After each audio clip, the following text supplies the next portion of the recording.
Bonjour à toutes et tous, ravi de vous accueillir dans ce webinaire. Donc je suis Franck Chéniaud, je suis le responsable du service Petite Ville de demain à la Banque des Territoires. Je suis vraiment ravi de vous accueillir aujourd'hui, pour cette séquence, PVD+ qui a vraiment suscité un large intérêt. Vous êtes plus de 400, pratiquement 500, 480 à vous être inscrits et j'espère, une très grande proportion, à être, présents avec nous, aujourd'hui au moment où on lance ce webinaire. Il faut vous dire que ce moment que nous allons vivre ensemble est pour nous un moment particulier puisque c'est le fruit d'une coopération, que nous avons, amorcée il y a, quasiment 2 ans maintenant, avec la Commission européenne.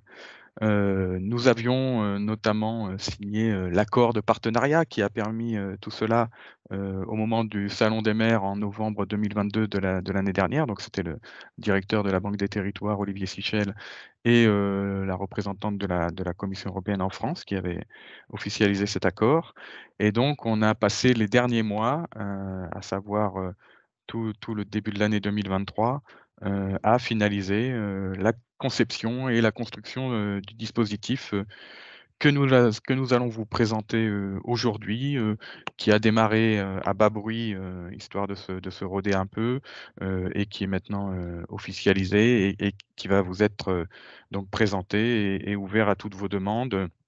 Alors je précise d'ailleurs que, ce sera en place jusqu'à la fin, du programme, donc jusqu'à 2026. Donc il n'y a pas non plus, je dirais, nécessité absolue à se précipiter, à la fin du webinaire pour, pour, faire, enregistrer votre demande, hein. Il y a donnez-vous le temps, c'est pas on espère, susciter l'intérêt, mais ne pas lever non plus un tsunami, donc étaler ça dans le temps. Donc PVD+, qu'on va vous présenter, c'est la rencontre, hein, entre, finalement un programme européen qui s'appelle InvestEU. Je remercie d'ailleurs, Pierre, Loaec, qui, nous en parlera, qui est le représentant, régional de la Commission européenne en France. Donc qui nous dira quelques mots sur ce programme et du programme national, Petite Ville de demain que vous connaissez bien, qui est piloté par l'ANCT et je remercie, Dominique Concile, la directrice du programme Action Cœur de Ville et Petite Ville de demain à l'Agence nationale de la cohésion des territoires, qui, également, se joindra, à nous pour vous accueillir dans cette séquence. On va donc, et donc ces 2 programmes, ce qui est vraiment, à la fois un plaisir et un honneur pour nous, se sont rencontrés à la Caisse des dépôts et on est vraiment ravis, d'avoir, été, je dirais, au croisement de ces 2 programmes et l'opportunité de les faire, converger. On va donc dans l'heure et demie qui vient, vous dire, sur quels objectifs, tout ça se construit, quels objectifs communs, donc avec nos 2 intervenants que j'ai cités et puis moi-même qui reprendrai un petit peu la main sur les différents objectifs qu'on poursuit à travers, PVD+.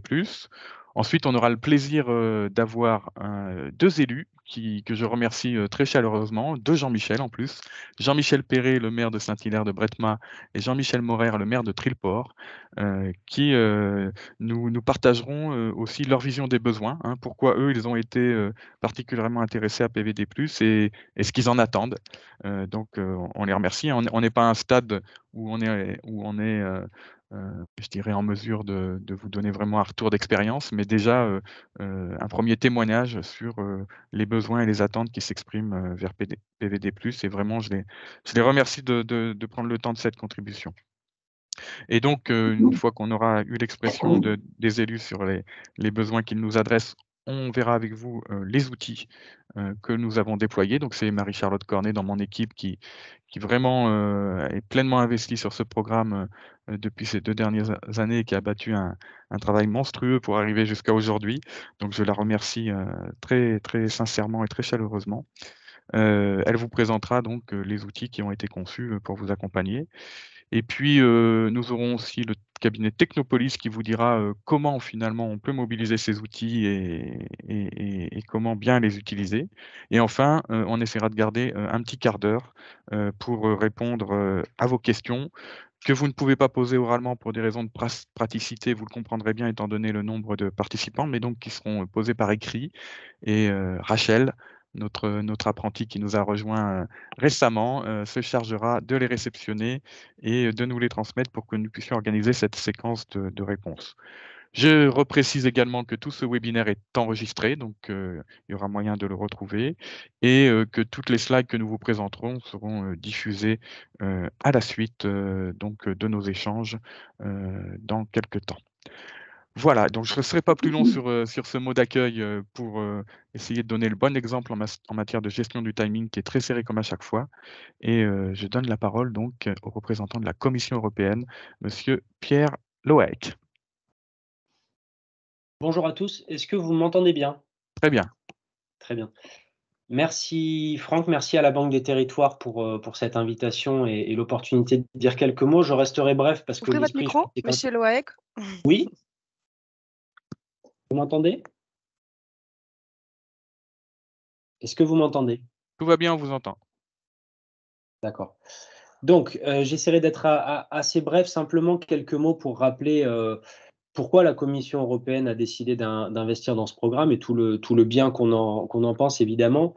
L'Europe, parfois, peut avoir l'image un peu d'une Europe presque des grandes villes, des métropoles qui profitent à certains dans l'intégration, mais je pense que c'est une image qui est assez fausse. Il y a vraiment une Europe des zones rurales, des zones périurbaines, des bourgs, hein, qui est vraiment ce qui nous intéresse dans ce programme de PVD. Pour nous, c'est absolument essentiel, ces petites villes, parce que elles représentent cette centralité dans les territoires ruraux qui vont permettre finalement une offre d'un certain nombre de services essentiels. C'est le lieu des services publics.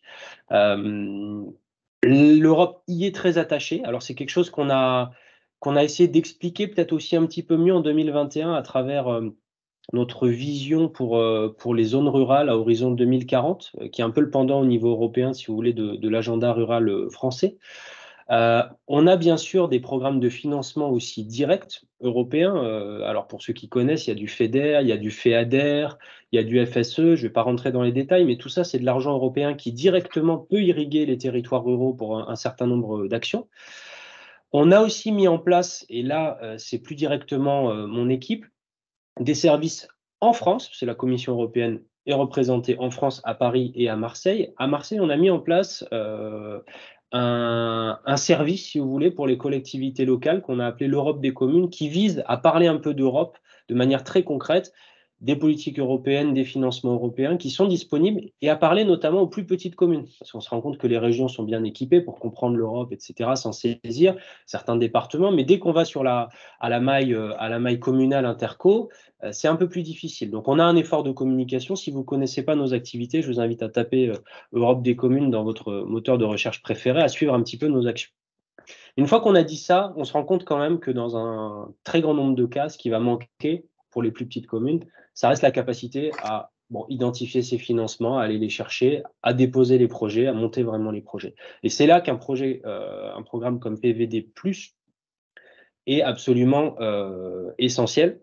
À ce moment assez charnière du programme PVD, hein, puisque là, on a vraiment des plans de revitalisation qui commencent à avoir pris forme et qui sont là, mais c'est le moment où on rentre dans le dur, j'allais dire, dans l'opérationnel, où il faut aller chercher les financements pour monter les projets jusqu'en 2026. Et c'est pour ça que la Commission européenne a décidé vraiment d'appuyer spécifiquement PVD+, donc ce moment charnière, pour accompagner l'ingénierie et la capacité à maintenant aller chercher les financements. Alors, Franck l'a mentionné, on utilise pour ça le programme InvestEU. Je pense que certains d'entre vous en auront entendu parler. InvestEU, c'est l'héritier de ce qu'on avait lancé en 2015, qui s'appelait un peu le plan Juncker, qui était un grand plan d'investissement sur le long terme pour irriguer l'économie européenne. Donc en 2015, on a repris ça, on l'a appelé InvestEU sur la nouvelle période de programmation 2021-2027. L'idée, c'est de mobiliser plus de 350, de l'ordre de 370 milliards d'euros d'investissement en Europe sur la période 2021-2027. Il y a plusieurs piliers dans ce programme InvestEU. Le premier pilier, assez classiquement, c'est une garantie du budget européen qui vient soutenir, sous forme d'une garantie, des investissements par un certain nombre de partenaires. Et évidemment, au niveau français, la Caisse des dépôts est un de nos principaux partenaires, si ce n'est le principal partenaire en tant que implementing partner, comme on appelle ça, avec vraiment un focus, une concentration sur l'accompagnement de la transition énergétique, hein, lutte contre le changement climatique, adaptation au changement climatique et politique environnementale. Mais il y a un deuxième pilier très important à InvestEU et qui est celui qui nous intéresse aujourd'hui, qui est ce qu'on appelle la plateforme de conseil InvestEU. L'idée, c'est encore une fois de dire, il ne suffit pas de mettre de l'argent ou des garanties qui soutiennent de l'argent, il faut aussi mettre des moyens d'accompagnement, d'ingénierie, sinon il n'y aura pas de projet. Ça passe par, encore une fois, du partenariat. Et c'est dans ce contexte-là qu'on a décidé d'utiliser une partie des ressources de cette plateforme InvestEU pour travailler avec la Banque des Territoires à ce projet PVD+, qui est donc ce qu'on appelle un advisory partner du programme InvestEU européen dans ce cadre-là. Voilà, c'est ce que je voulais dire en quelques mots pour rester très bref. C'est un programme vraiment qui rentre dans la philosophie du soutien au monde rural européen, français et à ces petites villes qui jouent un rôle essentiel. C'est un moment charnière où ce qui compte, c'est vraiment d'aller chercher les financements pour lancer les projets sur la base de ces programmes de revitalisation.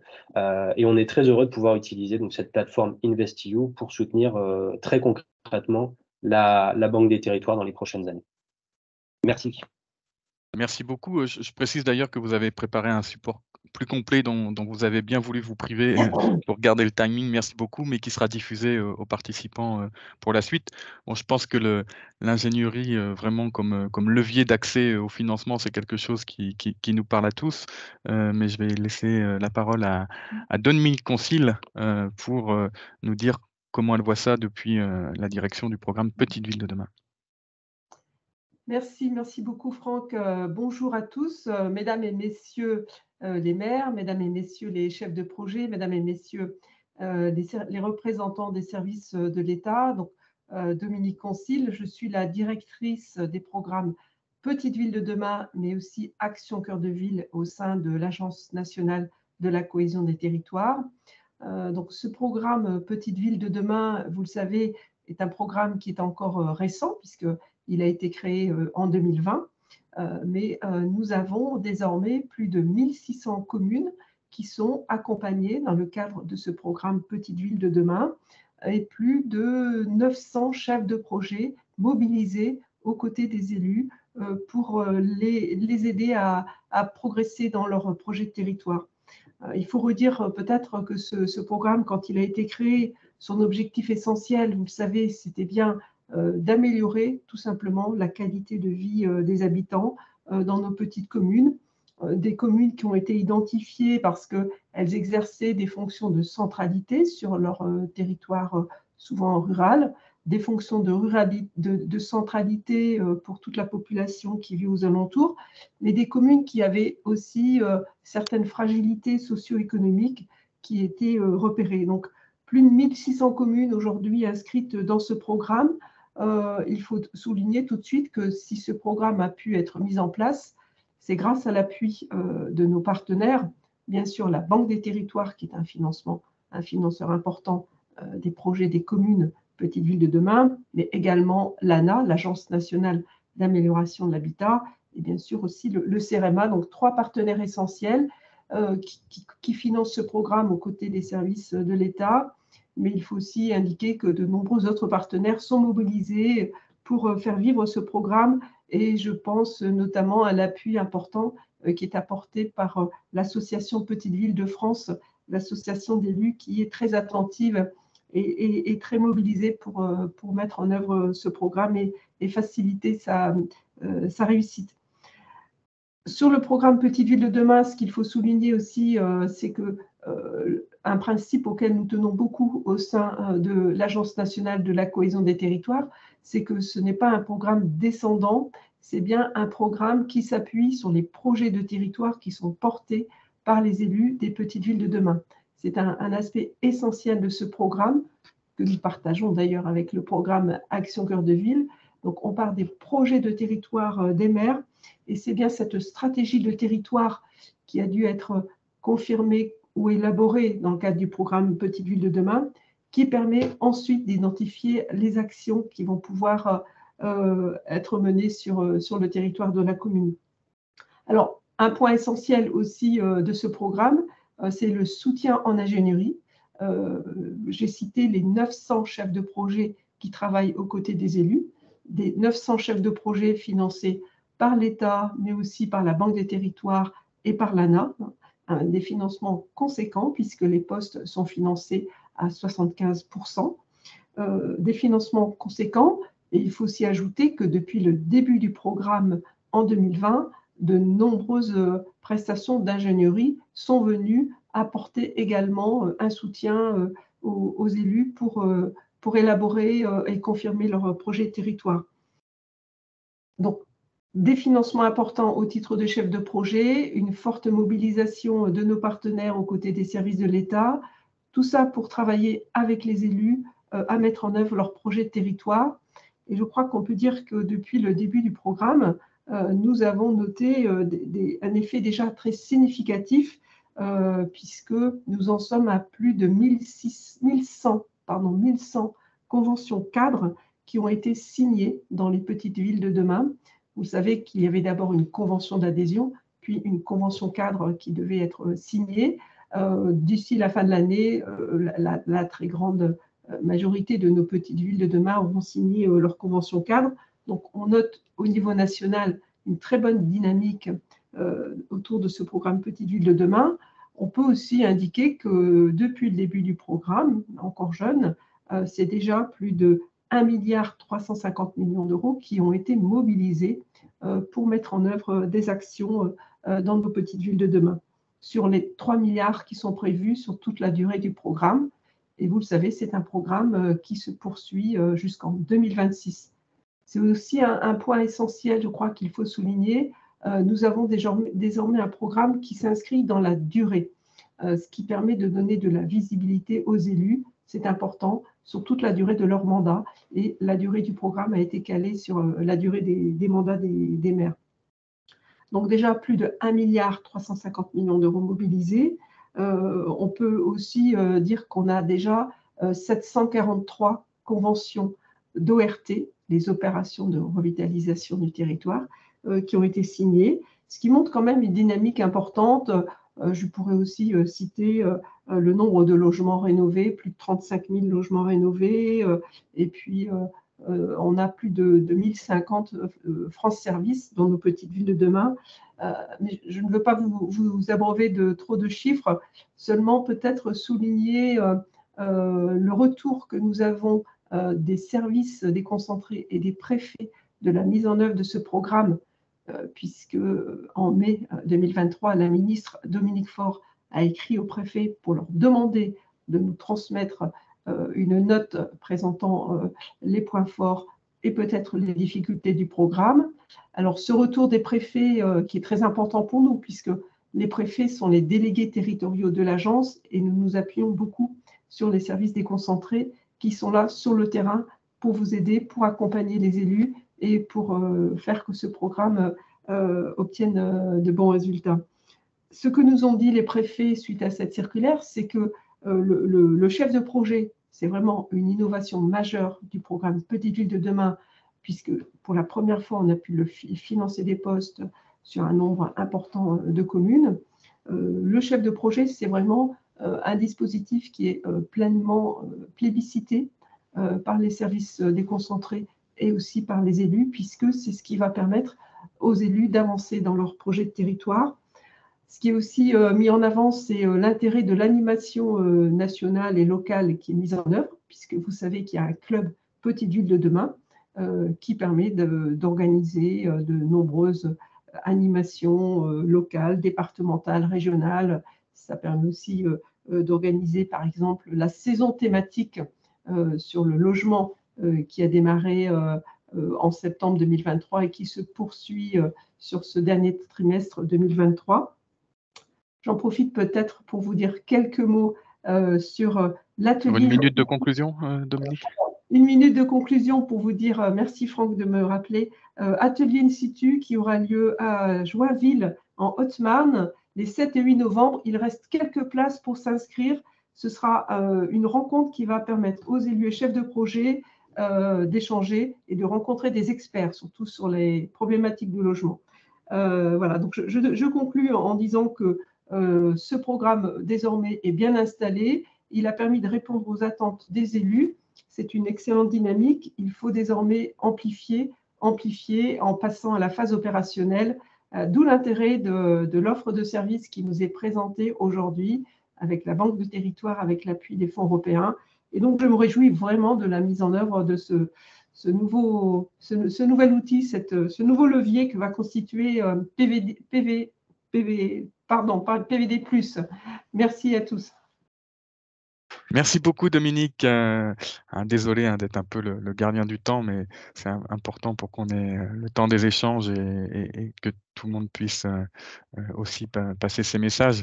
Donc, on va rentrer petit à petit dans le vif du sujet pour vous montrer comment toutes ces bonnes faits convergent sur le berceau de PVD+. Si on peut avancer sur la slide suivante. Je vais d'abord la passer un peu rapidement puisque finalement Dominique a donné une mise à jour plus actualisée que ces éléments qui sont là, mais les messages importants que, en tout cas, je pense, je voulais moi vous faire passer. C'est qu'en fait, on est en ligne depuis le début du programme avec le rythme qui était prévu de mise en place des différents conventions qui sont nécessaires à sa mise en œuvre, d'écoulement des financements qui arrivent jusqu'au terrain. Donc on voit qu'on a tenu le rythme et maintenant à la mi-programme, eh bien, il faut continuer de tenir ce rythme, bien le garder et amplifier évidemment le côté réalisation des projets. Et en le faisant toujours dans l'esprit qui est celui des programmes et que Dominique a rappelé, c'est-à-dire d'apporter des moyens autour du projet de territoire porté par les élus. Et je pense que c'est bien aussi l'esprit des conventions cadres qui sont signées avec les petites villes de demain, qui permettent de contractualiser autour de ce projet de territoire porté par les élus et que dans bien des cas, nous avons aussi accompagné dans sa conception avec les nombreux outils d'ingénierie qui constituent PVD, pas plus donc, mais PVD jusqu'ici. Donc les plans d'action aujourd'hui sont là et se pose donc la question du passage à l'opérationnel, qui peut parfois être gêné ou un peu ralenti ou rendu difficile par la difficulté de connaissances et d'expertise pour accéder au financement et bien les mobiliser au regard des projets qui sont posé dans la convention cadre. Alors notre contribution à nous, la Banque des territoires, j'y reviens brièvement, mais pour vous dire dans quoi s'inscrit PVD+, je rappelle toujours que notre vocation première est d'être un établissement financier. Donc nous, on est nous sommes des professionnels du financement des projets et quand on les finance, ce sont avec des outils qui sont ceux d'un établissement financier. Donc, on n'apporte pas de subventions d'investissement aux collectivités, mais on est prêteur et investisseur avec la particularité d'être prêteur sur une ressource qui s'appelle les fonds d'épargne, donc une ressource qu'on doit garder précieusement et disponible pour les Français qui en disposent sur leur compte d'épargne tel que le livret A et tous les livrets d'épargne populaire divers et variés garantis par l'État.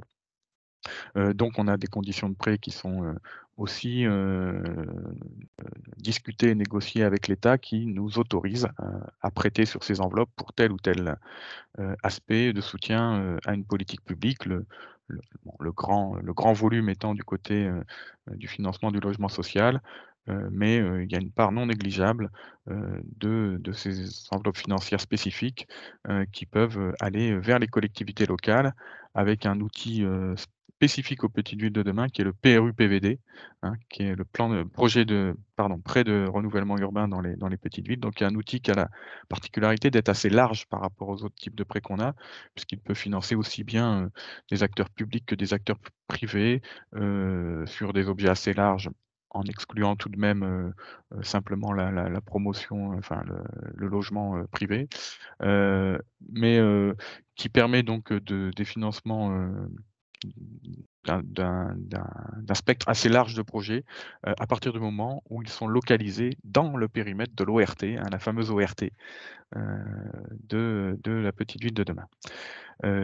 Voilà, ce qui n'empêche pas évidemment qu'on a toute la gamme des prêts ensuite qui peuvent être mobilisés, en particulier les prêts qui ont été restructurés récemment autour des aspects de transition écologique, et donc à chaque fois des prêts qui sont des prêts de long terme. C'est vrai que c'est une évidence pour nous, donc on oublie parfois de vous le redire, hein, mais on peut prêter sur des durées jusqu'à 60 ans, qui sont particulièrement adaptés pour des projets publics, pour des projets de revitalisation, pour des projets de réaménagement, il est normal que ces équipements qui vont rester dans la durée et qui vont être partagés par de nombreux concitoyens aient un financement qui s'inscrive également dans la durée. Donc c'est ce que nous on considère être de la bonne dette, et c'est de la dette d'ailleurs encore meilleure quand en plus elle permet de travailler dans ces projets, leur adaptation au changement climatique, ou de renforcer les éléments de décarbonation également pour lutter contre le changement climatique. Donc ça, c'est vraiment un des cœurs de notre intervention. Ensuite, il y a tout ce qui se passe autour de l'investissement qui pour nous donc représente l'investissement auprès de sociétés privées, dans des sociétés de projets qui permettent de réaliser les projets et souvent de porter les murs d'opérations, notamment d'opérations immobilières. Et cet investissement-là, on le fait aussi très souvent à travers des outils qui sont ceux de l'économie mixte, hein, les fameuses SEM. Hein, mais donc on est bien sur de l'investissement sous forme de prise de participation.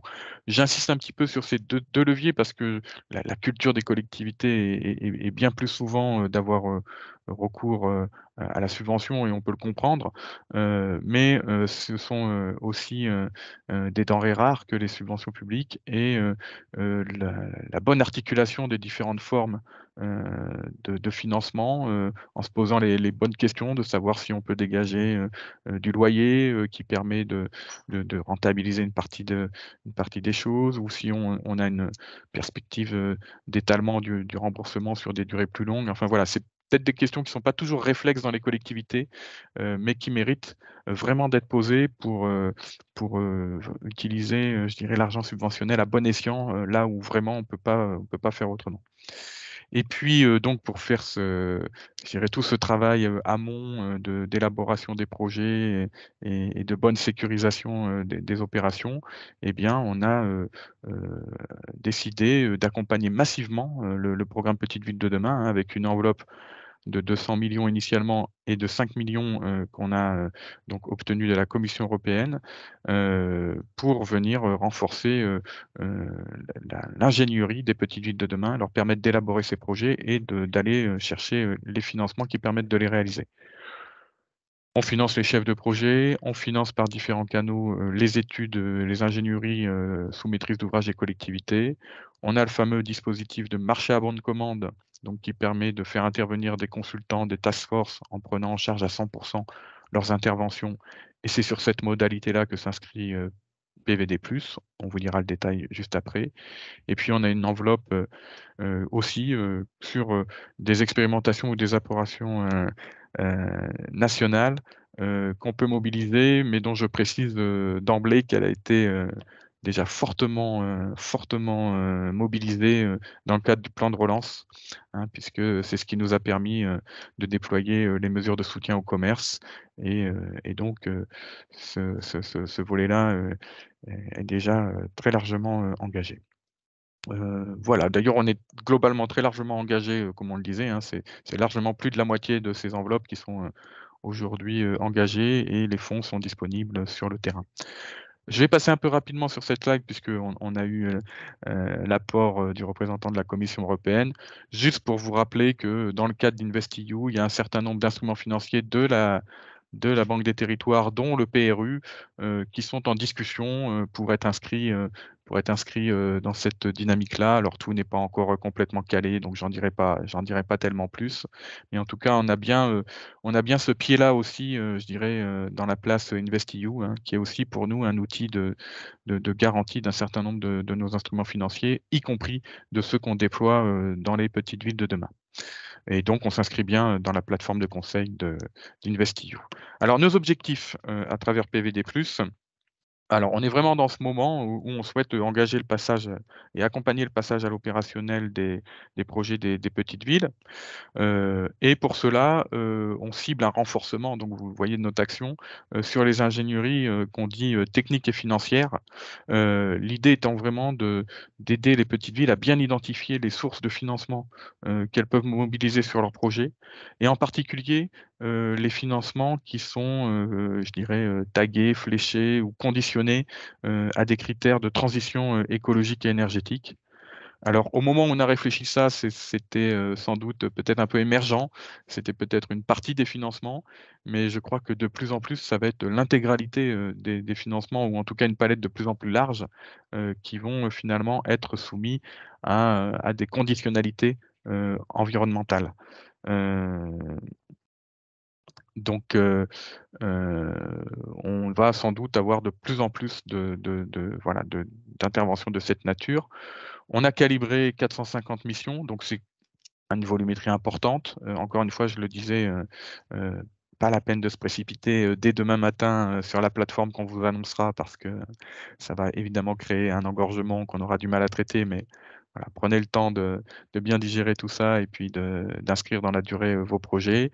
Il y a une volumétrie, conséquente, et donc il y aura, possibilité, vraiment de répondre aux besoins, à un niveau, qui est celui, je dirais de la volumétrie des PVD qui nous oblige toujours à penser aussi à une certaine, massification de nos opérations. Donc l'ambition, c'est vraiment de faire en sorte que ces financements entre guillemets «verts», arrivent bien, jusque dans les petites villes de demain et soient, mobilisés, pour leurs projets. Donc on a ce triple objectif, hein, accélérer la concrétisation des projets, améliorer leur performance environnementale, puisque dans bien des cas, il va falloir aussi sans doute, travailler à l'amélioration, des projets sur certains critères pour qu'ils puissent, aller solliciter ces fameux financements, et puis contribuer évidemment au renforcement de cette capacité d'ingénierie qui on le voit est toujours une clé vraiment d'accès et de réalisation, pour, les projets des petites villes de demain. On peut avancer, voilà. Donc, en termes opérationnels, eh bien, on veut répondre, à l'ensemble des enjeux, des petites villes, hein, leur permettre de connaître, ces fameuses sources de financement vert, de bien comprendre leurs critères, spécifiques et comment on y accède et comment, on les satisfait pour être éligible. Heu, Trouver les options de financement les plus adaptées. Évidemment maximiser les chances de financement, hein, pour que ces projets puissent, effectivement, aller les décrocher.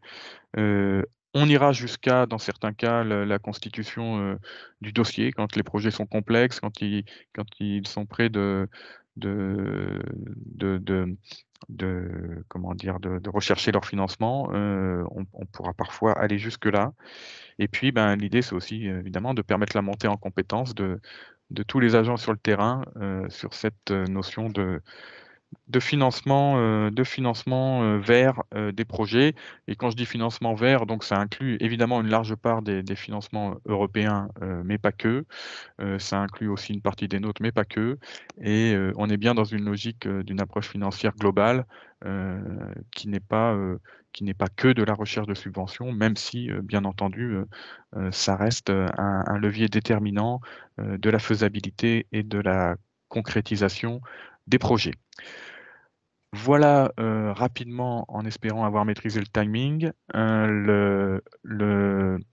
l'objectif qu'on s'est donné et l'état d'esprit dans lequel on a travaillé, ce projet, PVD+. Et donc, on a eu, aussi un petit peu envie de, ben, voilà, de tester, de confronter ça aux besoins, aux attentes des élus.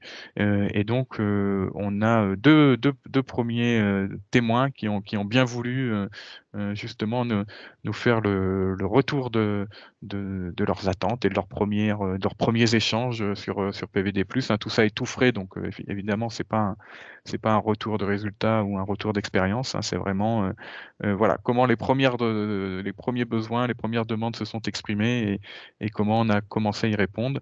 Donc je donne la parole pour commencer à Jean-Michel Perret, le maire de Saint-Hilaire de Bretma, dans le Gard, pour 7 minutes de Bonjour. témoignage. Bonjour, merci beaucoup d'être là. Je vous cède la parole tout de suite. Bonjour, est-ce que tout le monde m'entend? C'est bon? On vous entend très bien. Super, merci. Donc, effectivement, depuis maintenant au moins 2 ans, on est accompagné par la Banque des Territoires sur différents dispositifs et on ne peut que s'en féliciter. Alors, je commencerai par le début. Tout d'abord, on a été aidé aussi pour l'élaboration de notre plan pluriannuel d'investissement, qui nous a permis quand même d'avoir une vision à moyen terme, je dirais, donc pour financer tous nos projets. Et si je retiens quelque chose de vraiment important de la part de la Banque des Territoires, c'est dans un premier temps, puisque donc on travaille beaucoup sur la ville du quart d'heure et donc l'amélioration et la transformation de nos voiries pour permettre des voies actives ou douces sécurisées. Alors on a tout un plan de déploiement. On avait fait déjà en 2018 une grande enquête sur la commune pour savoir, pour prioriser, je dirais, nos voiries. Depuis d'ailleurs, ça s'est étendu à mon agglomération qui donc a enfourché le vélo justement pour étendre cela aussi au reste au moins en tout cas des communes périurbaines autour de la ville-centre qui est à l'est, et je suis dans les Cévennes. Et donc, en tout cas, pour revenir sur ma propre commune, on a effectivement contractualisé récemment un prêt à long terme, donc 30 ans, indexé sur le taux du livret A, pour nous permettre de financer des travaux déjà on commence par une rue principale qui fait quasiment 1 kilomètre et qui permettra de drainer justement tous les enfants et les habitants vers le cœur de village avec son école et donc permettre justement aux enfants de pouvoir venir de manière sécurisée. Et sans ce prêt effectivement long terme qui va nous financer justement les aménagements spécifiques de cette voirie, on est à peu près à 1 000 € du mètre linéaire, ce qui est quand même assez conséquent, puisque donc sur 1 kilomètre, 1 million. Donc 1 million pour faire une seule rue, ce qui est quand même important. Et puis il y en a d'autres, hein, évidemment, on a tous des linéaires routiers importants, mais ça va effectivement nous permettre de financer cet aménagement. Sans ce prêt, sincèrement, on n'aurait jamais pu financer cette voirie. Je voulais d'abord aussi souligner que, et c'est là où j'attends beaucoup du PVD+, hein, et de cet accompagnement, c'est que au-delà de notre chargé de mission PVD qui est déjà bien surchargé, au-delà aussi de ma DGS, de mes personnels de mairie qui eux-mêmes sont aussi surchargés, on accueille vraiment avec grand plaisir un renfort pour nous aider à monter et rédiger et suivre tous les dossiers de financement. Parce que, comme vous disiez, Monsieur Chéniaud, effectivement, les subventions, on aime ça, hein, parce que c'est quand même plus intéressant, ça évite de nous endetter, mais c'est pas suffisant. Mais il y a beaucoup de dispositifs de subvention qui ne sont pas forcément complexes, mais très chronophages, pour pouvoir les décrocher. Alors, je pense, on connaît tous le Fonds vert, effectivement. Il y en a d'autres. Le FEDER, et je rejoins effectivement ce qui a été dit sur l'Europe, c'est pas plus compliqué que le reste, mais ça prend du temps. Donc, pour effectivement monter un dossier FEDER, pour être sûr qu'il passe. Donc, à la genèse de tous nos projets, je dirais, quand on en est encore au stade de l'idée, c'est bien d'être accompagné parce que ça va permettre de réorienter ou du moins de mettre en valeur tout ce qu'on pouvait déjà avoir en esprit qui a trait à l'environnement. Hein, donc, et ça, c'est quand même aujourd'hui extrêmement lié à tous les dispositifs, qu'ils soient de prêts comme ceux de la Banque des Territoires, mais aussi des subventions, que ce soit des régions, des départements, de l'État et de l'Union européenne. Donc, ça va permettre au moins, en tout cas, de définir le cadre environnemental, bien le préciser de façon à être sûr d'obtenir en fin de compte le maximum de financement, qu'il soit sous forme de subvention ou de prêt de la Banque des Territoires. J'ai aussi, il y a quand même une vigilance aussi à avoir sur les différents appels à projets et appels à manifestation d'intérêt qui foisonnent de différents organismes, qui soient effectivement européens, d'État ou locaux, entre guillemets, avec nos régions et nos départements, et même d'ailleurs sur nos intercos, hein, il y en a aussi de temps en temps. Et ça aussi, c'est ce travail je dirais de veille pour repérer les appels à projets AMI et puis répondre en temps et en heure, ou en règle générale, on a quand même assez peu de temps. Hein, ça tourne aux alentours de 5 à 10 semaines maximum. C'est quand même un gros travail où il faut être réactif, où il faut tout de suite pouvoir fournir des éléments. Et ça, c'est vrai que c'est très chronophage. Donc, franchement, on est les plus heureux de l'extension du dispositif PVD pour justement nous aider en ingénierie, en temps de travail, hein, chronophage, à nous accompagner pour décrocher l'ensemble de ces financements. J'en veux pour preuve, par exemple, un AMI qu'on a décroché sur ma commune, donc il y a de ça maintenant 1 an et demi. C'était démonstrateur de la ville durable, qui a été lancé justement par la Caisse des dépôts et donc Banque des Territoires. Et effectivement, dans un premier temps, on pouvait s'imaginer que c'était réservé aux gros, aux très gros. D'ailleurs, je le vois dans ma région Occitanie, il n'y a que Toulouse, Montpellier et ma commune de 4700 habitants qui avons été sélectionnés sur 39 projets en France. Et pourtant, malgré ça, on a eu le culot d'y aller. Puis, en fin de compte, on a eu le bonheur d'être retenu sur ce démonstrateur de la ville durable. C'est dans le cadre d'un écoquartier. Voilà, c'est ce genre d'appel à projet ou d'AMI qui sont intéressants parce que, quelle que soit notre taille, on peut y répondre, on peut les décrocher. Simplement, il faut y consacrer du temps. Alors moi, à l'époque, il y a 1 an et demi, j'étais passé par un autre biais, par le biais d'une SPL SEM départementale, hein, qui avait l'ingénierie interne pour m'accompagner dans la rédaction donc justement de cette AMI. Mais si effectivement on a des chargés de projet, des bureaux d'études, enfin un bureau d'études, cabinet, pour nous accompagner sur tout le reste, et Dieu sait que ça ne manque pas, ce serait super. Je pense Merci aussi, beaucoup. Voilà. Peut-être ça peut être le mot de la fin, si vous le voulez bien. En tout cas, cette note positive. Merci vraiment pour ce témoignage. Ça montre aussi, voilà, qu'il y a peut-être aussi parfois un peu d'autocensure sur cette question des AMI ou de la recherche de financement, et que finalement, en se donnant les moyens, l'ingénierie, elle est finalement pas si loin, peut-être parfois aussi. Donc, en sachant aller la chercher, voilà, en n'ayant pas trop d'autocensure, on peut finalement arriver à décrocher des cagnottes, si j'ose dire, qu'on estimait un peu lointaines, mais qui finalement peuvent être mobilisées.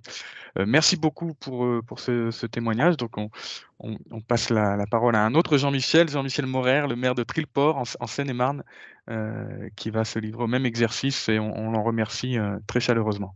Bonjour. Alors, en fait, pour étayer cette présentation, on s'est appuyé sur quelques slides. Alors déjà, Trilleport, donc c'est une commune de 5100 habitants, 200 habitants, située donc pas très loin de Meaux. Alors une commune avec pas beaucoup de moyens, mais un gros engagement sur le côté naturel, hein, puisque à peu près 80% du territoire, c'est des terres agricoles et naturelles, ce qui en Île-de-France n'est pas forcément facile. Alors ce qu'on peut dire également par rapport, pour situer un tout petit peu la ville dans le dispositif PVD, bon, bah, donc nous, effectivement, nous avons été aidés par la Caisse des dépôts et puis la Banque des Territoires, surtout sur une analyse du PPI, nous permettant de voir quelles étaient les cibles financières accessibles.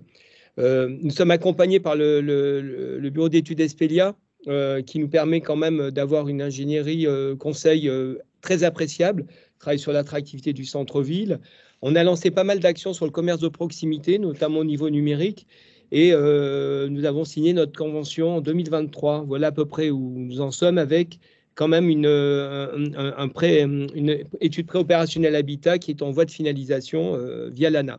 Donc voilà, la ville, globalement, alors nous avons 3 projets concrets à présenter. On peut passer à la slide suivante, je pense. C'est ces 3 projets qui vont nous permettre sur lesquels on focalise par rapport, comment dire, au dispositif pour PVD+. En fait, donc nous, l'objectif depuis longtemps, c'est de faire de Triport une ville des proximités. Nous sommes près d'une gare et l'idée par rapport à ça, c'est d'inciter tout simplement la ville du quart d'heure et puis tous les déplacements à pied. Donc on a 3 projets différents. Un premier projet qui est le site NUC, qui est assez emblématique, qui est effectivement qui vise à faire un tiers-lieu, mais un tiers-lieu partagé et partagé pas simplement par le coworking. On a un deuxième projet qui est en fait un achat de biens que nous avons fait via l'EPF, qui est un de nos partenaires, Établissement Public Foncier d'Île-de-France, qui vise à équiper et à lancer un commerce éphémère. Et nous avons un troisième projet qui est dans notre démarche de diagonale des parcs, de créer un parc arboré. Peut-être la diapositive suivante qui va nous permettre de présenter le site NUG. Alors, le site NUG, c'est une ancienne fabrique de coffres-forts. Nous allons transformer en tiers-lieu. Donc, nous avons bien évidemment, l'environnement, c'est plusieurs choses. C'est d'abord sur le bâti passif, c'est-à-dire aussi produire de l'électricité pour sécuriser le site, c'est mieux isoler le site, mais c'est également permettre une chronotopie, c'est-à-dire avoir un équipement qui est, au lieu d'être utilisé à 30%, pour être utilisé à 60-70% en variant à la fois les publics, en variant les usages. Donc il y a toute cette démarche, on est à l'orée de la forêt, et donc à partir de là, c'est quand même un gros dispositif. On est à la fois sur le numérique, on est à la fois sur le lien social, et on est aussi à la fois sur tout ce qui est fonds verts. Donc on est à la croisement de plusieurs problématiques qui peuvent être soutenues par l'Europe et sur lesquelles il est difficile pour nous. Alors on a été chercher bien sûr une aide région, mais très thématique et très typée coworking. Voilà, sur ce type de dispositif, on pense que PVP+ est une belle opportunité. Sur le projet suivant, on est sur quelque chose aussi d'assez innovant. En fait, on voudrait, pour appuyer en fait, les filières courtes alimentaires, créer un commerce éphémère où on puisse accueillir de l'artisanat local ou tout simplement des fromagers, etc., pour inciter à renforcer l'attractivité du centre-ville, mais aussi proposer, contribuer à trouver des débouchés sur des producteurs locaux. Alors, on remarque également, nous allons faire un coup double puisque nous allons accueillir une association environnementale qui est le seul CPIE d'Île-de-France qui est très, très connu sur le secteur puisque c'est elle qui gère notamment la réserve naturelle du Grand Voyeux et qui va nous accompagner dans la démarche que nous entamons sur la ville. Donc, cette création de commerce éphémère, c'est pas facile à monter parce qu'on est à la fois sur l'alimentaire, on est à la fois sur l'artisanat, on est à la fois sur l'attractivité du centre-ville. Et c'est vrai que par rapport au PVD+, ça peut être utile pour nous. En fait, le troisième projet, j'essaye d'optimiser le temps pour les 7 minutes et pour dire un mot aimable sur l'Europe après, en conclusion, c'est aménager un parc urbain. Comment ? Oui, je suis à 4 minutes 47. Donc, c'est aménager un parc urbain donc, avec des plantations, multi-usages, toujours travailler sur le lien social, puisque c'est un espace partagé, mais également renforcer la biodiversité en ville. Donc là, on est sur un projet un peu plus cadré, puisque globalement, il est pas original, mais il peut apporter une vraie valeur ajoutée en termes de cadre de vie, qualité de vie des habitants. Tout ça pour vous dire qu'effectivement, y compris si on est assez dynamique dans la recherche de subventions, quand on émerge d'une commune pauvre comme la mienne, il faut essayer d'être imaginatif. Eh bien, il est important que également l'Europe se préoccupe de nos territoires. Et ça, je tiens à le dire parce que à des moments donnés, nous avons monté des dossiers pour avoir des aides européennes. C'était très compliqué, une vraie usine à gaz. Et puis, c'est vrai que ces aides sont peu accessibles à nos communes. Et je pense que dans le cadre de PVD, la démarche de la Caisse des dépôts, de la Banque des territoires, en faisant un peu l'interphasage entre les fonds européens qu'on peut aller chercher, que d'autres pays vont chercher pour des communes comme les nôtres, et globalement nos territoires périurbains, ruraux, parce que très clairement, les subventions européennes ne vont pour l'instant que sur les grosses métropoles, c'est vraiment une vraie valeur ajoutée. Je tenais à saluer cette idée, parce qu'effectivement, il y a des aides qui sont possibles, qu'on peut aller chercher, mais nous ne sommes pas en capacité de le faire. Donc voilà, c'est vrai que c'est aussi de l'ingénierie, mais ça va jusqu'à l'élaboration du dossier. Et je tenais vraiment à remercier, à saluer cette initiative qui arrive en plus au bon moment, puisque c'est vrai que nous, on a affiné ces projets, on sait où on veut aller.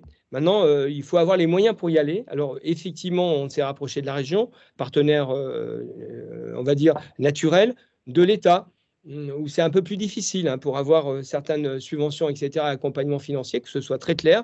Et c'est vrai que je tenais à vraiment saluer cette initiative. Je vous rends 10 secondes, Franck. Merci beaucoup pour cette générosité, cette efficacité qu'on a senti dans votre propos, d'ailleurs, les deux éléments. Vraiment, ce témoignage, enfin, moi m'enthousiasme, me donne toujours de l'énergie quand je vous entends.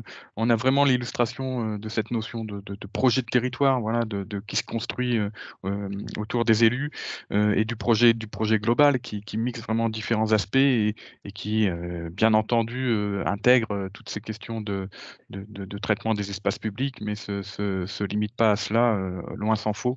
Donc vraiment, merci beaucoup pour la qualité de ce témoignage et aussi, ben voilà, pour toutes les perspectives que ça donne, dans la capacité à aller trouver des financements, auprès de l'Europe, et ailleurs. Donc, pour justement, muscler cette capacité, c'est là qu'on a positionné, le dispositif, PVD+.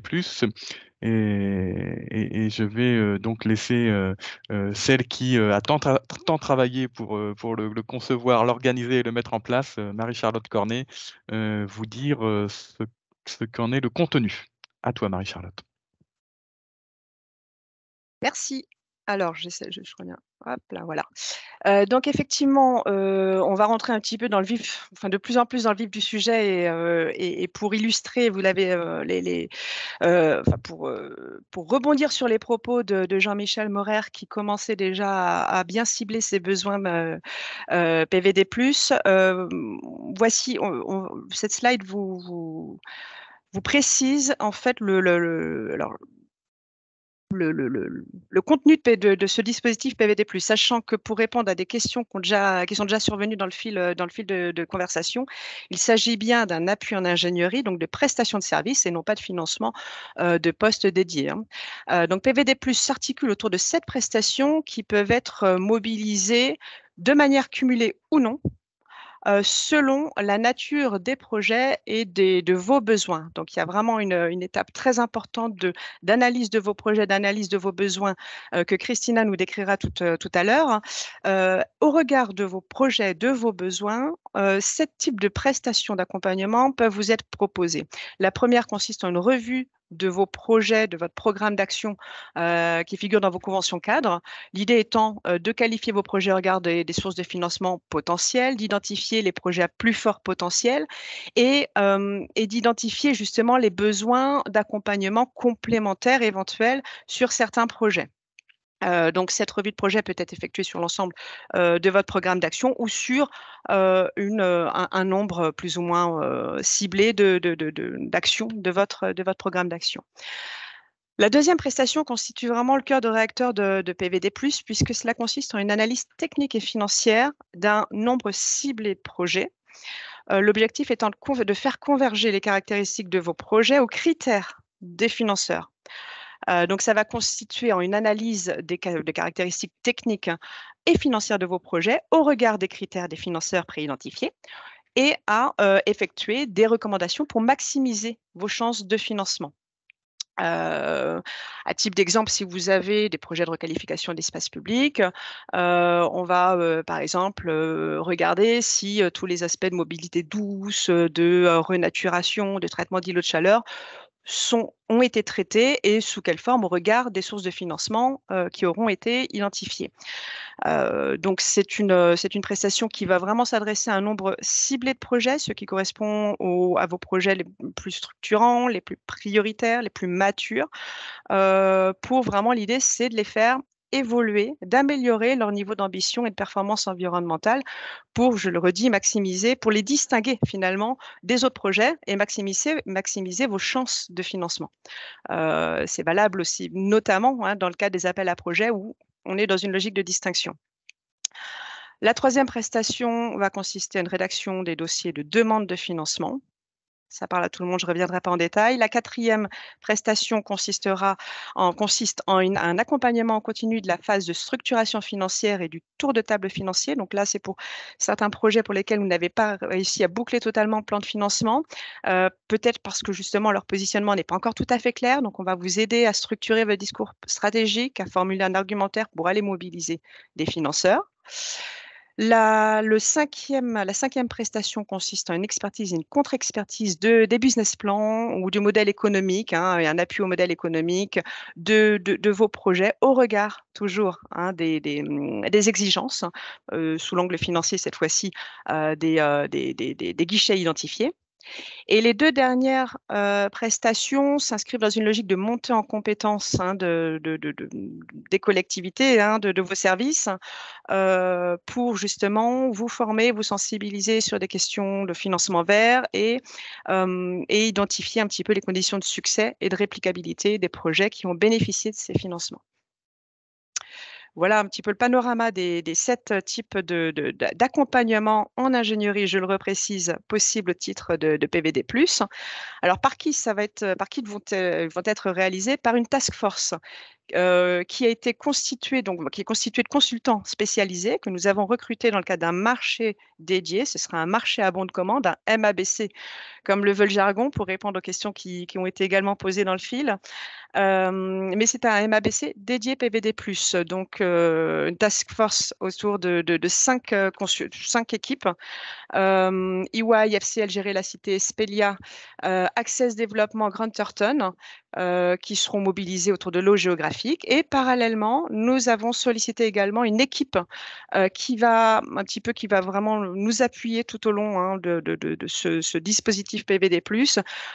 Pour vous, collectivité, elle va notamment être là pour qualifier, étudier vos besoins et commencer à orienter, préqualifier le type de prestations à mobiliser.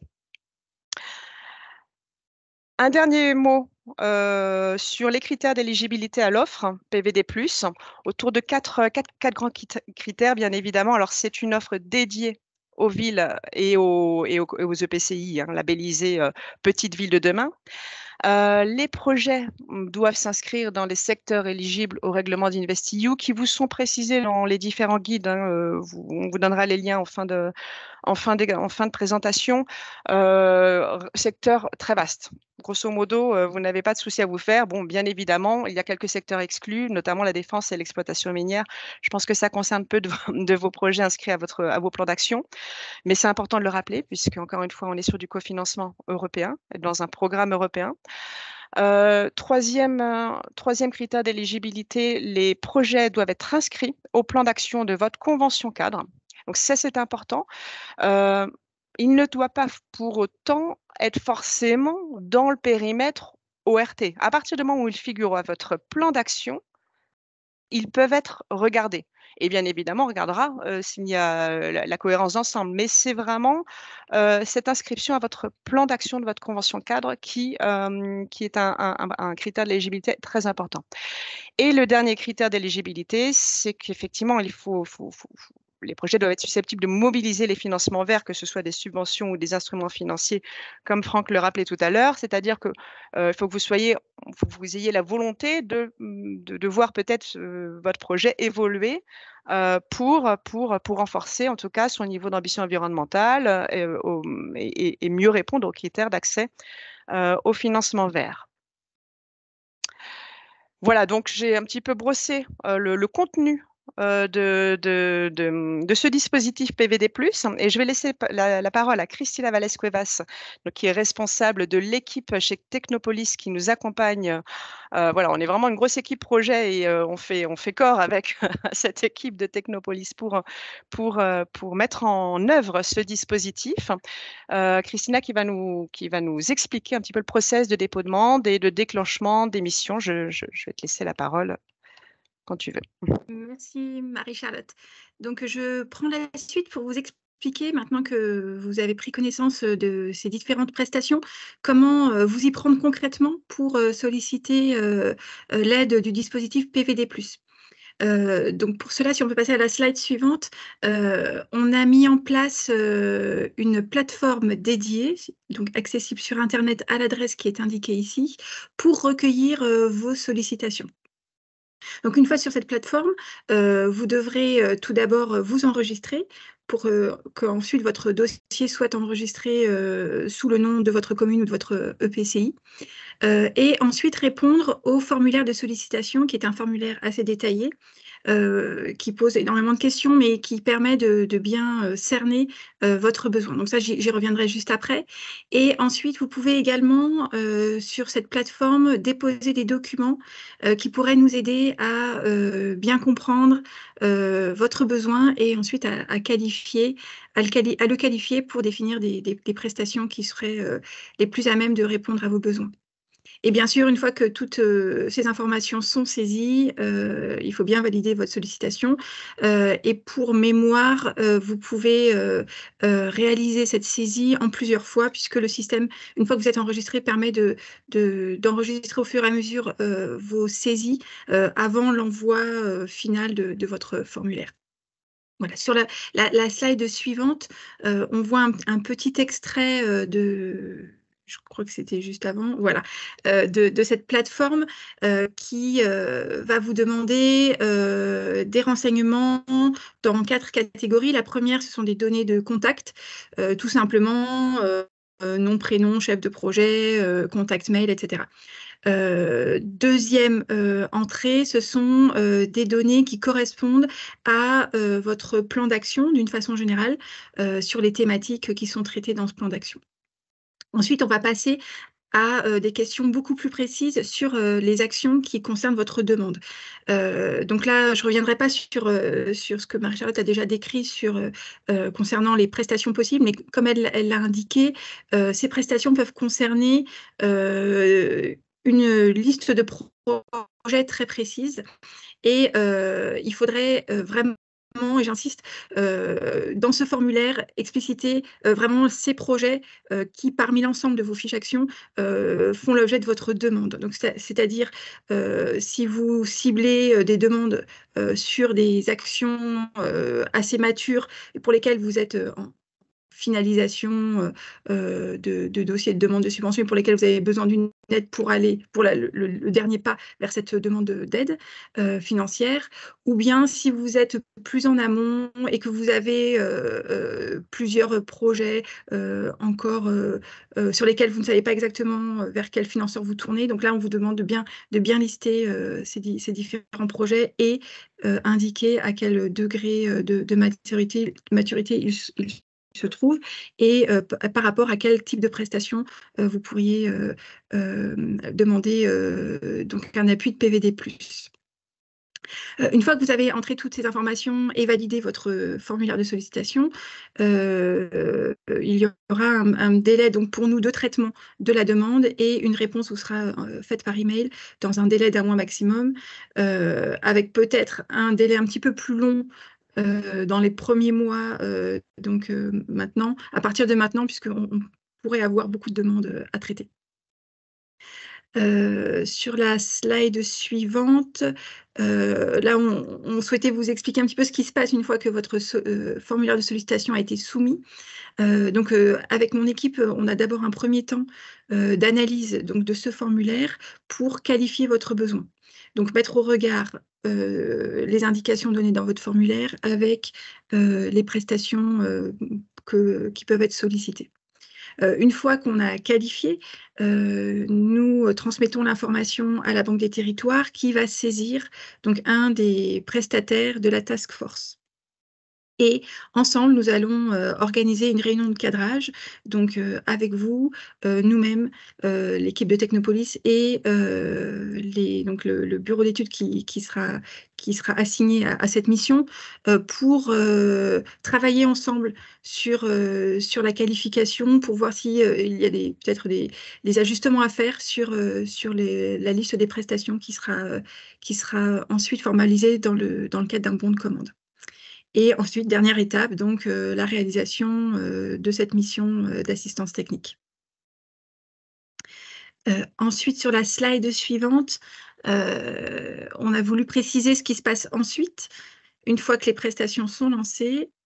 Voilà, donc il y aura un temps donc, de travail entre vous et ces prestataires pour finaliser ce qui a été prévu, donc soit une définition précise des projets qui peuvent être qui pourraient mobiliser ensuite des financements verts, soit la rédaction et la finalisation, le dépôt d'une demande de support financier, et enfin les phases suivantes de mise en œuvre opérationnelle des projets.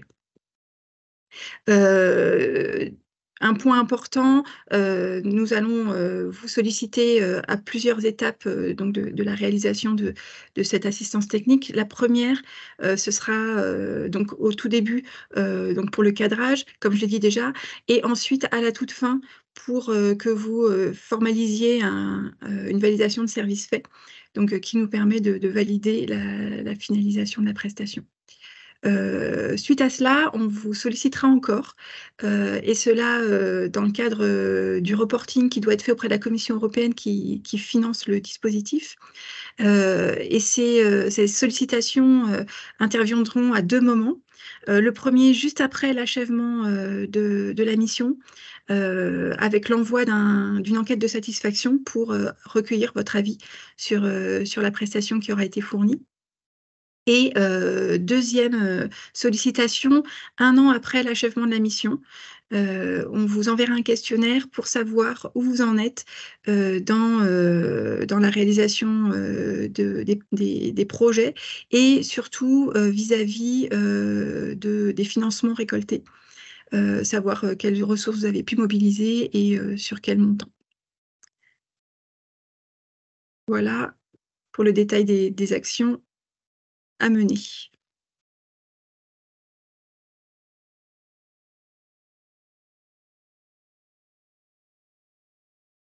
Donc je vous repasse la parole, Marie-Charlotte, pour les liens utiles.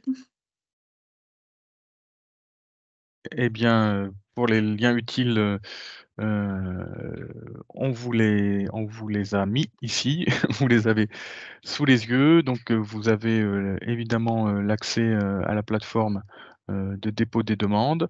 Vous avez une adresse contact qui vous permet aussi de poser des questions. Alors, quand il y a des cas plus individuels, vraiment sur des spécificités ou des effets de bord qu'on n'a pas complètement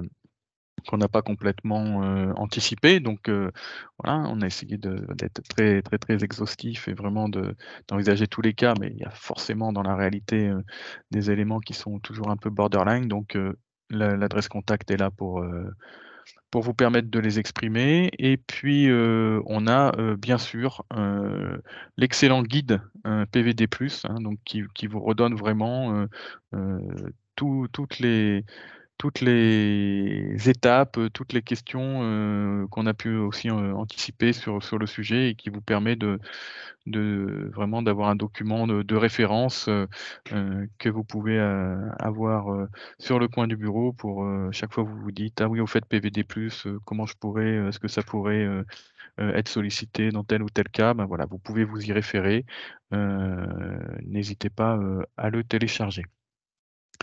Alors, écoutez, on a été dans un timing impeccable. On amène un petit peu d'avance tellement on a stressé nos intervenants.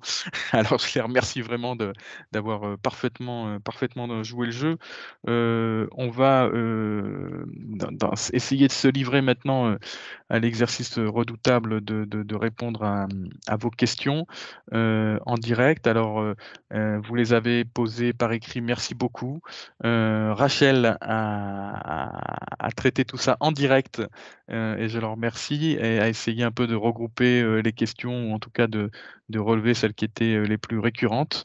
Et donc, elle va se faire votre voix en nous redonnant peut-être la première question. Oui, bonjour à tous. Donc déjà, une première question s'est posée sur la redéfinition des financements pris en compte par le dispositif PVD+.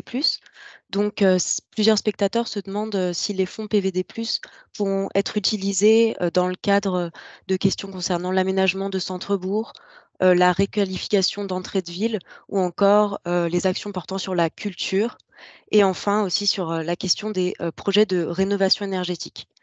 Il se demande également si PVD+ ne prend pas en compte ce type de projet, vers quel dispositif se tourner?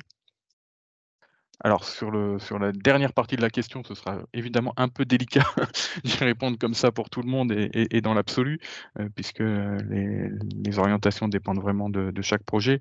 Mais peut-être que je peux dire déjà sous le contrôle, des experts qui sont là, hein, aussi bien Marie-Charlotte que Christina, c'est que, il n'y a pas de secteur, exclu, je dirais de l'accès à PVD+, et surtout, comprenons-nous bien, quand on parle de fonds PVD+, c'est pas, ce ne sont pas, des fonds, de subvention pour, réaliser, des équipements publics, hein. On n'est pas, sur ce créneau-là, on est bien sur un apport, d'ingénierie, qui permet, d'améliorer les projets et d'aller, chercher, les financements qui leur correspondent. À partir du moment où on a bien, compris ce positionnement, les projets pour lesquels on va apporter de l'ingénierie, pour les aider à rechercher des financements, ils peuvent être dans tous les secteurs, possibles, dans toutes les thématiques, utiles à la revitalisation, des petites villes de demain, hein. Le juge de paix, c'est plutôt le fameux projet de territoire qui est contractualisé dans la convention cadre. C'est plutôt ça, nous, qui va être notre boussole, pour déterminer les thématiques qui sont accompagnables, ou pas. Peut-être un complément de réponse? Non? Je Ça va comme ça? Très bien, donc une autre question sur, les leviers de financement hors ingénierie, de recherche de financement. Certains se trouvent, dans un problème d'opérationnalité, dans la mesure où les petites collectivités ont des capacités d'investissement et d'emprunt limitées, même avec des taux de subvention importants et se demandent, comment répondre à ces problématiques. Alors, PVD+, n'est pas une machine à faire des miracles aussi, donc c'est pas ce que en tout cas, c'est pas la promesse qui vous est faite aujourd'hui, je pense, vous l'aurez compris.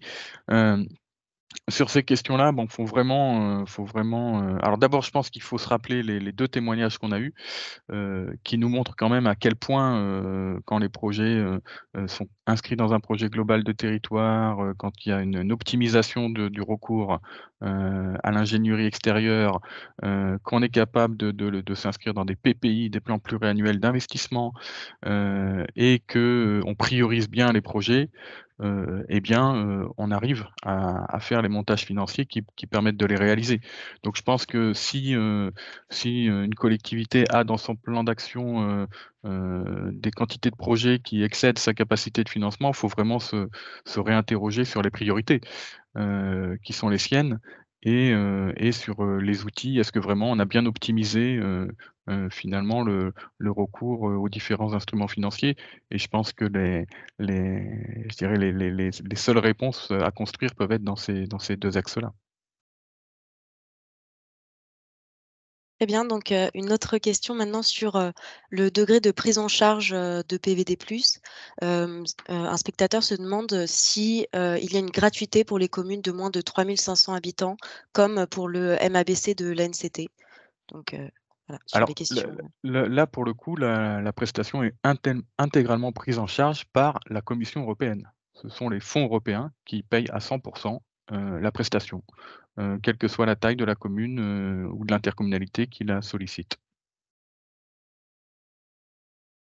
Il y a eu d'autres questions, cette fois-ci sur, plutôt, la formulation des fiches de sollicitation, hem et les remarques, donc de forme. À quel stade doivent être les projets pour être étudiés? Est-ce qu'il faut formuler parfois plusieurs dossiers lorsque, il y a plusieurs, problématiques qui sont concernées? Est-ce qu'il est possible de mixer, les prestations d'accompagnement entre PVD qui ont signé la même convention ORT?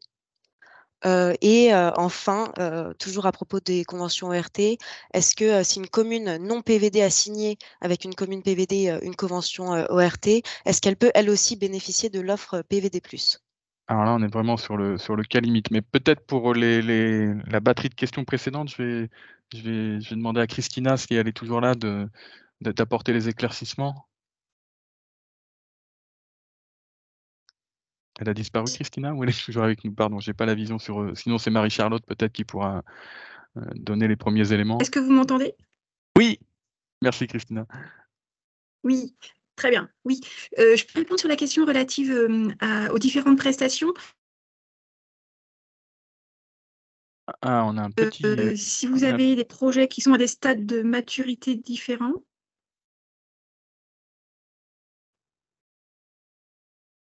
Oui.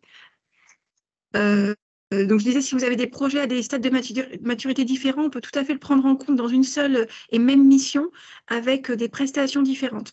Donc, sur les premières phases de test et là, les premières missions qu'on a qualifiées, on a déjà l'exemple pour certaines de missions avec des revues de projets pour des projets, pour des fiches actions peu matures, combinées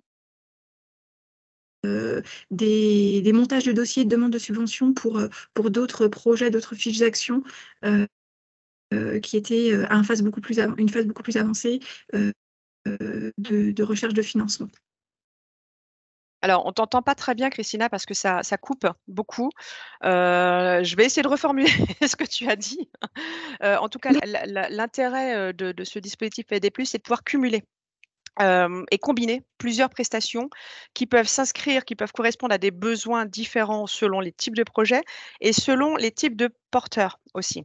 Ça permet de faire une réponse 2 en 1, n'est-ce pas? C'est-à-dire que on va pouvoir mobiliser PVD+ sur des projets de degrés de maturité différentes en mobilisant différents types de prestations, c'est-à-dire qu'on pourra être plus dans une revue de projet sur des projets qui ont un degré de maturité pas encore suffisant pour les déclencher une prestation de type 2 qui, elle, nécessite des projets beaucoup plus mûrs, puisque là, elle va être sur des recommandations techniques et financières, c'est-à-dire qu'il faut déjà que le projet soit bien conçu, bien défini, peut-être travailler déjà avec une maîtrise d'œuvre. Voilà, on est sur donc là, on sera sur un niveau de maturité plus important. Et on peut, dans une même mission, avoir déclenché donc une prestation ciblée sur un projet plus mature et une autre ou 2 autres, même les prestations un petit peu de formation, d'accompagnement général, hein, de benchmarking ou d'atelier, hein, sur des projets de niveau de maturité moins important. De la même manière, on peut grouper, au sein d'une même mission, on peut adresser des projets qui sont portés par plusieurs villes PVD d'un même EPCI. Ça, c'est tout à fait envisageable également. Et c'est d'ailleurs fortement recommandé, ce qui permet toujours, comme d'habitude, de garantir une cohérence d'action territoriale à l'échelle de l'EPCI. Enfin, par rapport à la dernière question, je crois que Rachel nous disait tout à l'heure, nous soufflait tout à l'heure, lorsqu'on a un projet qui est porté par une commune non PVD, mais qui fait partie d'une convention cadre, là, ça devient un petit peu plus compliqué parce que, je l'ai expliqué tout à l'heure, la condition numéro 1, c'est que le projet soit situé dans une commune labellisée PVD. Donc, même si, on le sait, certaines conventions cadres associent des communes non labellisées, là, ce sera difficilement, ce sera pas possible, encore une fois. J'espère que on a à peu près traité toutes les questions. C'est vrai, Christina, on vous a perdu. Donc, je continue sur la forme. Est-ce qu'il y a une limite, un nombre limité d'accompagnements au niveau des collectivités de communes ou par département ou encore par région?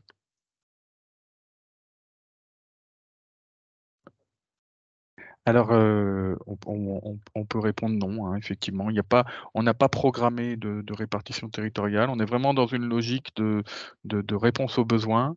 On n'a pas programmé non plus de prestations maximales par collectivité. Alors bon, on sera vigilant que les ressources ne soient pas aspirées ou siphonnées à un endroit plutôt qu'à un autre, mais on préfère vraiment, dans un premier temps, être dans une logique de réponse aux besoins et d'accompagnement, dans cette logique ascendante, hein, voilà, on fait l'hypothèse que quand même des projets qui sont, assez matures, et assez structurés pour, aller mobiliser, des financements verts, bon, ils vont se déclarer au fur et à mesure, de l'avancée, des travaux des PVD, et on a plutôt confiance dans l'idée que, on va pas avoir, une vague de premiers projets qui aspireraient, rapidement toutes les ressources.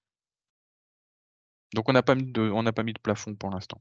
Si on se constatait, qu'il y avait vraiment, des je dirais des mobilisations trop excessives ou trop rapides, bon, bah, on prendrait les mesures qui s'imposent, mais pas de raison de le faire a priori. Il y a juste, sur certains types de prestations, effectivement, on me redit, dans l'oreillette, effectivement que certaines prestations sont calibrées sur, 3 projets maximum. Donc quand on est dans une foultitude de projets, il y a quand même des besoins de prioriser sur lesquels, on applique la prestation, PVD+, quoi. Voilà, et voilà, après il y a un effet de récurrence, sur certaines prestations sur lesquelles on sera vigilant, mais pour l'instant, d'entrée de jeu, on n'est pas là pour brider le système, au moment où il démarre. Donc toujours à propos du timing, un spectateur se demande, comment, on compte gérer le timing face à l'affluence des demandes et jusqu'à quand en fait, le programme PVD+ sera disponible? Donc il sera disponible, jusqu'à la fin du programme, PVD tout court. Heu, c'est ce que je vous disais, en introduction également. Effectivement, si les 250, personnes qui ont suivi le webinaire se précipitent dans la minute pour, aller déposer des dossiers sur la plateforme PVD, il y aura sans doute un effet d'engorgement. On a prévu des délais de réponse sur lesquels, je vais laisser, Marie-Charlotte, vous répondre parce que ça m'évitera de vous dire des bêtises. Mais évidemment que, s'il y a un trop grand nombre de demandes, bon, on s'en réjouira, on sera très, très content, mais on sera amené à prendre un délai un peu plus important pour donner les réponses. Marie? Oui, oui, oui. Alors, on a quand même essayé de rythmer notre intervention avec enfin, on espère en tout cas, c'est compliqué en tout cas à ce stade de donner des délais sûrs, parce que déjà, il y a un gros travail de qualification de la demande. Ce qu'on s'engage à faire, en tout cas, c'est de vous tenir au courant du stade de prise en charge. Et vous, comme Christina vous le montrait tout à l'heure, vous avez une réponse par mail apportée sous un délai d'1 mois maximum suite à votre sollicitation. Ça, on peut s'engager sans problème là-dessus. Ensuite, des fois, la qualification de votre besoin, de votre demande nécessite parfois des échanges un petit peu plus poussés. Mais voilà, vous serez dans le pipe en fait déjà dans le process, hein, déjà engagé dans le process, donc avec un lien déjà, permanent, donc avec les équipes PVD. Si on voit qu'on est un petit peu engorgé, parce qu'on a un effet un petit peu voilà, on a trop de sollicitations d'un coup, pareil, vous serez tenus au courant par mail, voilà, d'un éventuel allongement de délai de traitement.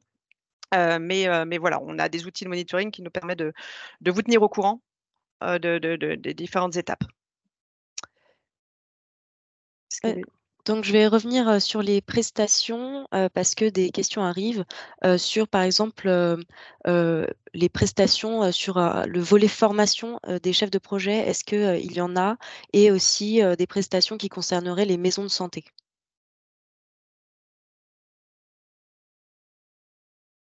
Sur le volet formation des chefs de projet, ça c'est vraiment un autre sujet, si j'ai bien compris la question.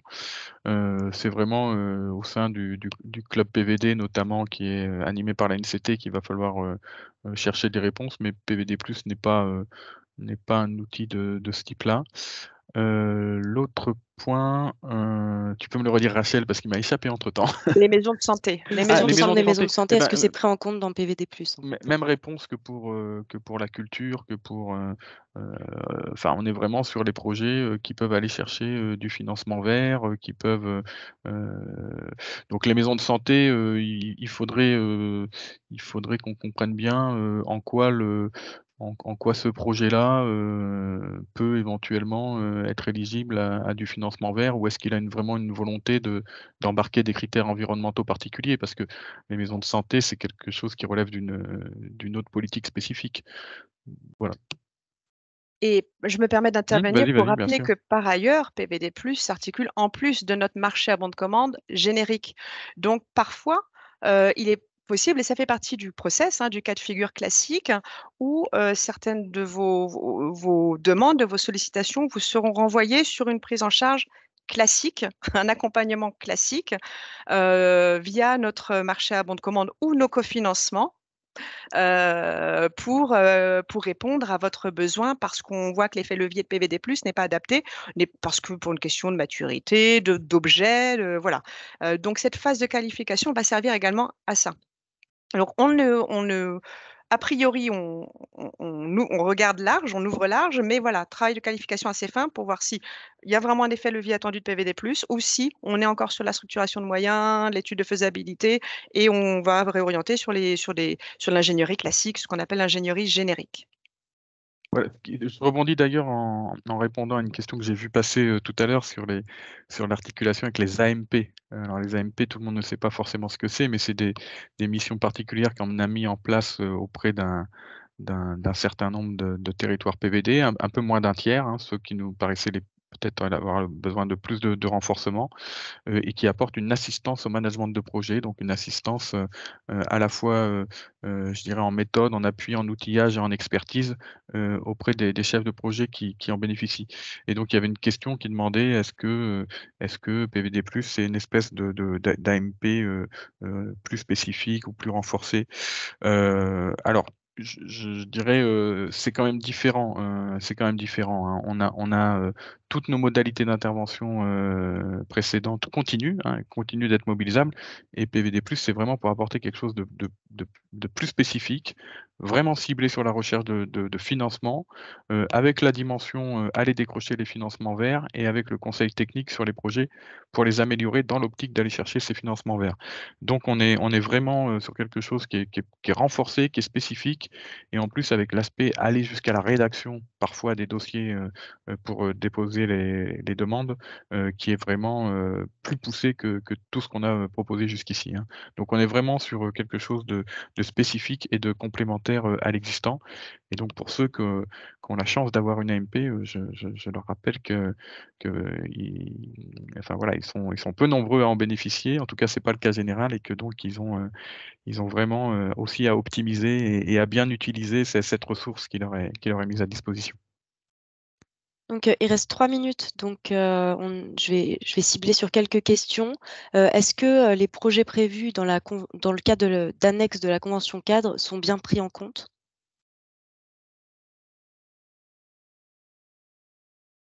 Oui, tout à fait. J'ai vu passer une question, m'ont demandé de remettre les adresses, les liens utiles. Donc peut-être si on pouvait réafficher les liens utiles pendant qu'on finit de répondre aux dernières questions. Oui, en effet, il y a la question de Voilà. l'interlocuteur privilégié. Est-ce que c'est la DDT ou est-ce que c'est la BDT concernant PVD+, hein? C'est la plateforme, hein, clairement, enfin voilà, les liens utiles sont donnés concernant PVD+. Évidemment, on tient à informer nos directions régionales de tout ce qui circule, et on rend compte aussi à l'ANCT et aux représentants de l'État de ce qui est fait dans ce dispositif. Mais l'interlocuteur, c'est bien la plateforme PVD+, sur cet aspect-là, qui est financé directement sur les fonds européens. Donc une dernière question, est-ce que, il y a un accompagnement sur le suivi opérationnel qui est prévu? Jusqu'à où s'arrête l'accompagnement prévu par PVD+? Peut-être Marie-Charlotte, je te laisse préciser ce point, parce il y a aussi alors je l'ai en tête, mais pas assez précis, donc je te laisserai répondre, mais il y a aussi un retour en évaluation sur PVD+, qui est prévu, une enquête de satisfaction. Oui, mais ça, c'est pas. Voilà. Je pense que c'est pas le sens de la question sur vraiment, à mon avis, le déclenchement opérationnel des projets. Enfin, c'est comme ça que je le comprends. Je pense. En fait, les prestations les plus opérationnelles sont. Je vais revenir d'ailleurs sur le support Comme ça, tout le monde les aura Oui, c'est sur ça, la c'est tête. déclenchement et suivi opérationnel, en fait, la question. Ouais, c'est ça. Donc pour moi, c'est plutôt enfin pour moi, mais c'est comme ça qu'on l'a conçu. On est sur les deux prestations les plus opérationnelles sont les prestations 4, puisqu'on va vous aider à mobiliser, à aller chercher des financeurs, et la prestation finalement 3, où on vous aide à rédiger vos demandes de financement. Le reste, on est un peu plus sur de l'amont ou de l'information, de la sensibilisation. Maintenant, encore une fois, toute une question d'articulation de nos outils.